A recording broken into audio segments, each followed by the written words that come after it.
One of the real strengths of the project was we sort of used the kind of public dissemination through a series of workshops which were targeted at particular areas of relevance in sort of today's energy society. One of those looked at community-led energy projects, and one of them looked at business models for how companies and sort of communities might get involved in these energy projects.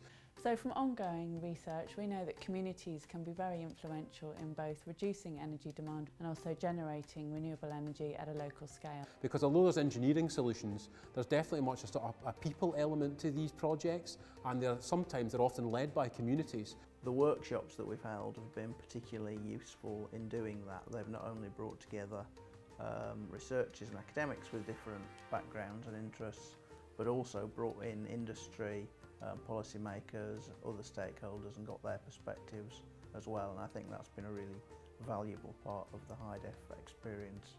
So I was really pleasantly surprised by just how much interest there was in this HiDEF workshop about the social science side of energy. Which is actually, the issue that we're working on here in Oxford. We had some very successful exchanges with community groups from across the UK, which stretched from Orkney all the way down to the south of England. We wanted to identify how community energy models create and distribute value, as well as reducing energy demand and generating renewable energy. So for them, really, the projects are understanding the engineering where we were able to help contribute, understanding how they as a community could benefit, and what policy information they needed to be aware of in order for them to facilitate that. What's fascinating is how community groups have constantly adapted and trailblazed routes to delivering community energy demand and reduction. There was very attractively a sort of self-organisation where the younger workers would come together in the engine room to take forward as a group in an interdisciplinary way the various work that they were all undertaking.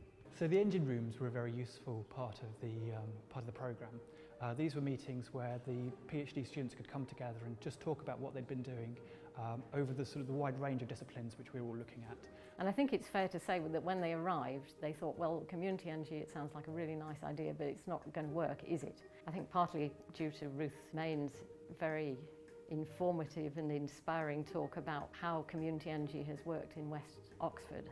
They went away feeling that, yes, this was something that had legs, this was something that could work in practice. The HiDEF project was a quite technical project, but what was fascinating there was that all these actors had actually begun and were discussing the importance of the human and social infrastructure. And one of the students who was there actually went away feeling that she wanted to go home and start up a community energy programme in her hometown.